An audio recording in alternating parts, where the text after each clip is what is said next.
A few years ago, a sentence escaped onto the internet and refused to die.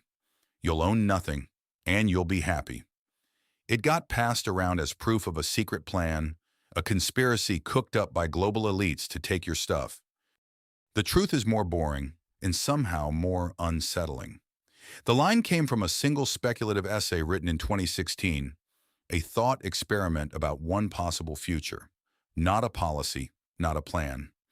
Its author later said plainly that it was never her dream. There was no committee that voted to abolish ownership. There didn't need to be, because something was already doing it, quietly, for the most ordinary reason in the world. It's more profitable. Look at your own money. A decade ago, you bought things once. A disc, a cartridge, a pair of headphones. Today, your financial life is a slow drip of recurring charges. A few dollars here, 10 there, 99 cents for one more feature. The subscription economy is now worth well over $1 trillion a year, and Americans consume about half of all the digital subscriptions on Earth. The model didn't sneak in. We signed up, one little payment at a time. Here's how quietly it works. When researchers asked Americans what they spend on subscriptions each month, people guessed around $85. The real number was closer to $220. That gap, over $100 a month, is the whole business model. It is designed not to be noticed. Because a charge small enough to ignore is a charge you'll never cancel. That isn't an accident. That is the product. But the deeper change isn't how you pay. It's what you actually get.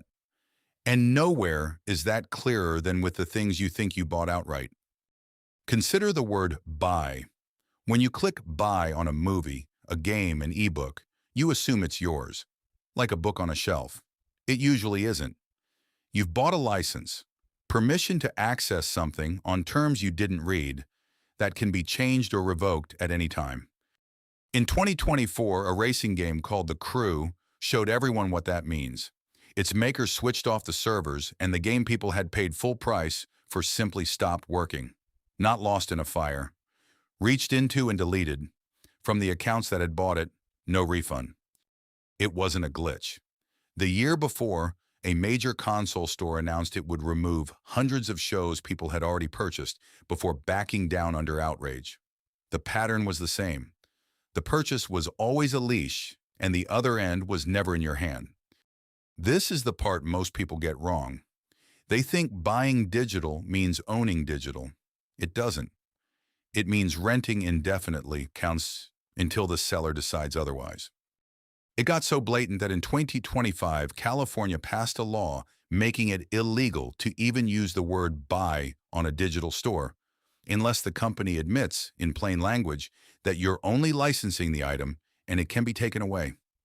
Today, when you check out on the biggest game store in the world, a quiet line finally tells you the truth. You're buying a license, not the game. Fine, you might think. That's digital. Physical things you actually own. But the same logic has climbed out of the screen and into your driveway. In 2022, BMW tried to charge drivers a monthly fee to turn on their heated seats, not to install them. The heating hardware was already in the car, already paid for. You owned the seats. You owned the wires. What you had to rent was permission to use them. It's called software tethering. The maker keeps a hidden switch and bills you to keep it on. Printers do it too. A company can leave a full ink cartridge in your machine and digitally lock it the moment you stop subscribing. The ink is right there. You just can't have it. After a public backlash, BMW backed off the heated seat fee, but the industry didn't drop the idea. It kept going. Car makers locking features people once got for free behind monthly paywalls, copying the software world's favorite trick. Because for a company, a sale is a single, finite event.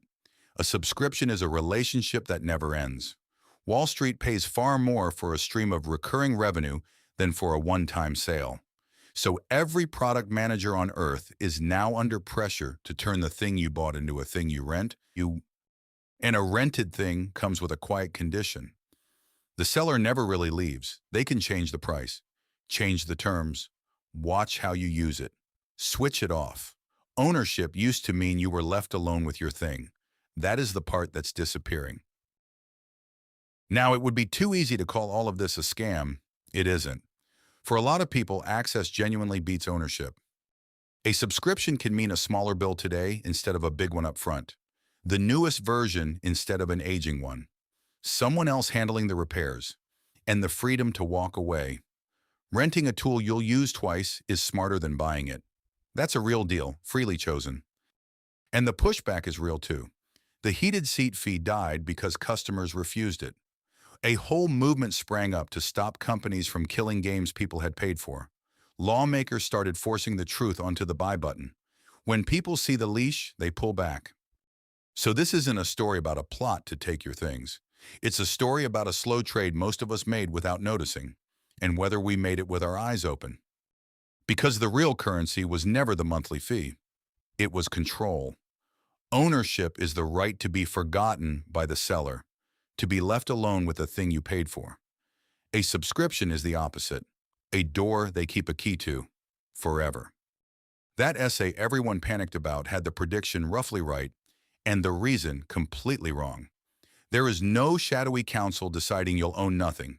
There is just a million small, reasonable-looking charges, each one trading a little ownership for a little convenience. You didn't stop owning things. Things started owning a piece of you, a recurring line on your statement that renews while you sleep. The question was never whether you'd own nothing. It was whether you'd notice the moment you signed it away.